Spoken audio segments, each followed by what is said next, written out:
Folks. Welcome to the podcast, The Way I See It.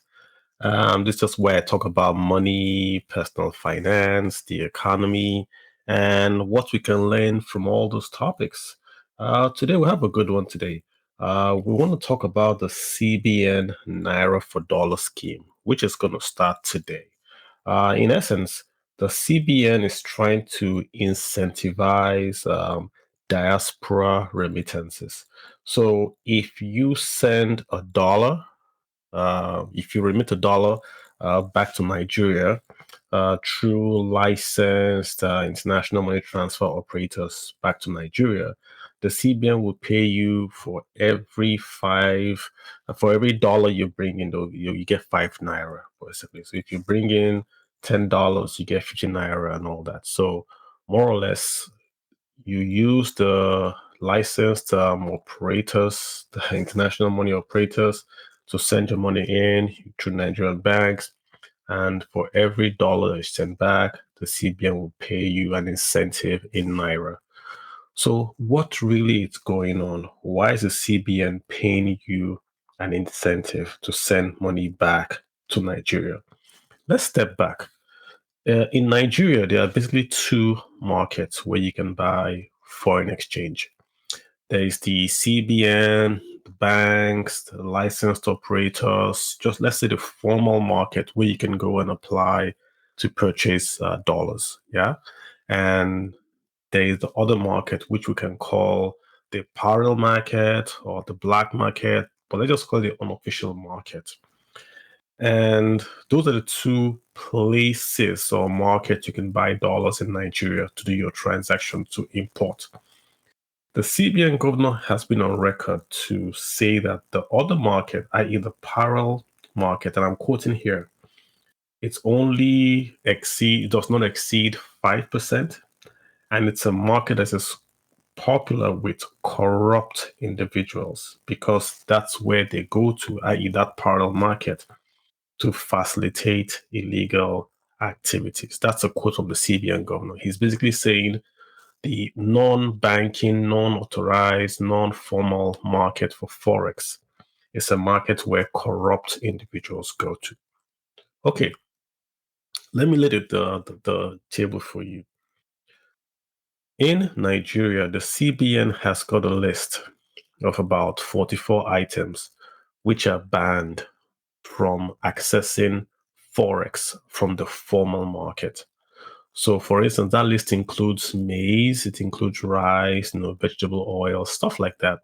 So, if you were to import rice into Nigeria, you could not open a formal Form M and through a Nigerian bank or through an institution that was funded or regulated by the CBN. The CBN has banned those transactions from accessing Forex formally. So where do you get the Forex if you had to import rice to Nigeria? Well, you have to go to the parallel market, i.e. this black market. You go to the black market and you buy dollars from the black market, and then you can import rice to Nigeria, right? So we get that. So you can't go to the formal market, you have to go to the parallel market. And there are many occasions where the CBN says, go and source your own Forex. So invariably, they're telling the importers, you would not get Forex to import milk or maize. You have to go and source your own Forex. And where do they go to? They go to source this Forex from the parallel market. So at any time, let's say demand is 100. Let's just say demand is $100. If demand is $100 on the formal market, i.e. the CBN funded market, demand will be 100, the same 100, plus the demand for the 44 items that the formal market cannot carry.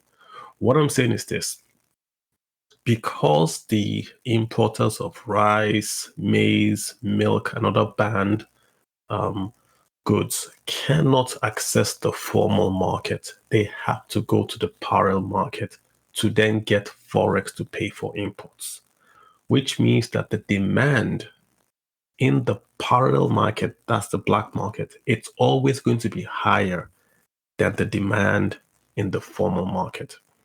And basic economics basically says that where demand is higher, prices go up.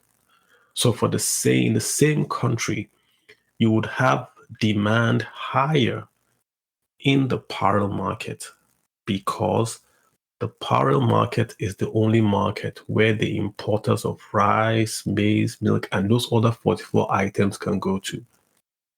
The other demands for Forex, say for PTA, personal travel allowance, that can go through the banks. That is approved by the CBN. But if you want to import these items, you cannot do it formally. So you have to go to the parallel market. And like we said, using the law of economics, we know that where demand goes up, price will also go up. So let's see what's going on in Nigeria. I looked up Aboki FX. There's a popular site where you can track the exchange rate of the dollar to the naira. And today, that's March the 8th, the same day the naira for CBN naira for dollar is going to start. Aboki FX has it as i.e. they're going to buy from you at 475. So you give Aboki FX 475 naira, they give you $1.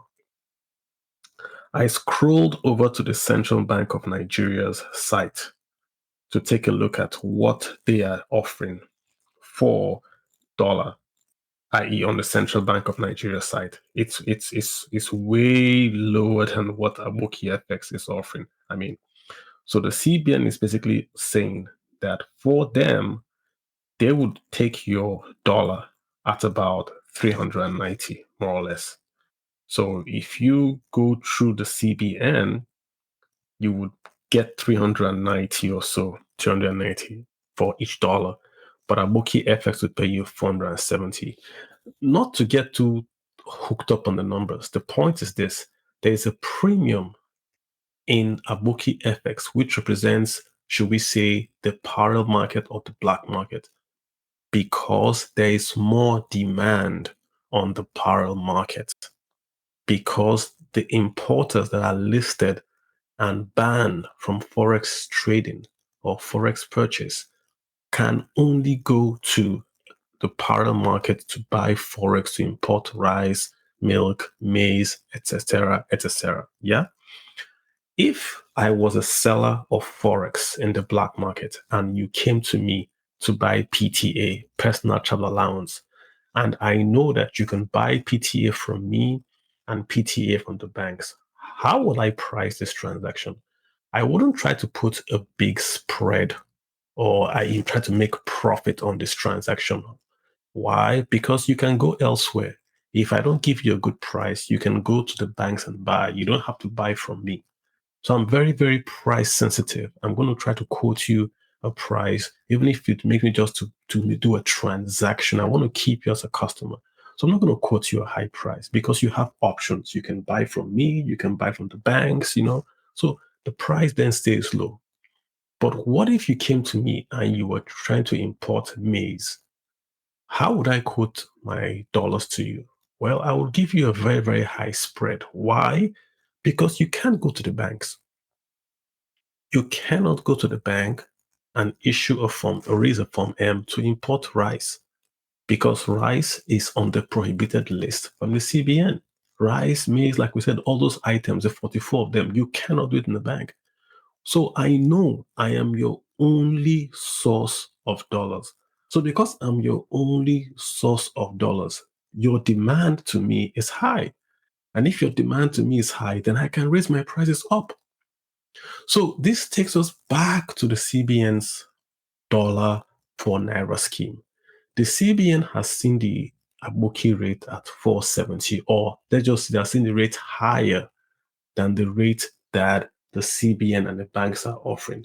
And the CBN governor has said that Nigerians should not use the parallel market rate as the real rate, that market is less than 5% of the transactions, that the real rate should be what the banks are using and quoting. That's what the CBN governor has said. So what the CBN is trying to accomplish with the Naira for dollars transaction or incentive is to say we will equalize the price between the parallel market and the black market so that Instead of you sending your money to the black market guys because you want to get a higher Naira exchange rate. So if you sell to Moki FX, for instance, you get 470. But if you sell to the banks, for instance, you get like 450 or whatever. We will pay you the differential in Naira. The idea being that when you receive the differential, there is no point in you going to the parallel market because you are getting the same rate that you'd get in the parallel market that you'd get in the bank. So if the CBN say if they remove that differential, then the parallel market will simply die off because there will be have no um, customers in quote, right? But that ignores the fact that if you equalize the rate between the black market and the banks, you still haven't solved the 44 items. You still haven't said where will the 44 guys, the 44 items banned from the market, where will they go and get Forex? They will still go back to the parallel market. And the parallel market participants will still charge them a higher rate, a premium, because they are the only suppliers to them. So as long as the demand for the 40 from the 44 items that are banned from the CBN exists, then the price in the parallel market will always be higher. Why? Because the Abuki FX in quote will always quote higher to meet the higher demand that they see. No bank can fund rice imports. So if you want to import rice, you have to go to the parallel market, which means that demand has left the banks completely and gone to the parallel market. That demand has got to be met. If Aboki FX guys do not quote a higher rate, they will not get dollars to meet that demand. So they must quote a higher rate than whatever the banks are quoting because they need the dollars to satisfy the higher demand coming from the rice and the 44 other items that are banned. This is the point the CBN is not getting. The issue is the differential is not cost because people prefer the black market. The differential is cost because the demand in the black market is higher than the demand in the formal market. If you want to cause the exchange rate to be at parity, then you have to remove the restrictions on supply and purchase, which means that every item is available to be bought even in the formal exchange market and the parallel market. What would that mean? That would mean that a bank, for instance, Zenith Bank, can open an form to sell any item. Then simply tell Zenith Bank, we're not going to give you dollars from the CBN. Go source your own dollars. What will Zenith Bank do? Zenith Bank can raise a bond in dollars. Zenith Bank can target remittances itself. It can target tourists and exchange dollars and get its own dollars and use those dollars to fund the importers that want to import items that the CBN is not going to enforce. This would remove the parity. It would drain the pressure of demand from the parallel market and bring it back to the banks.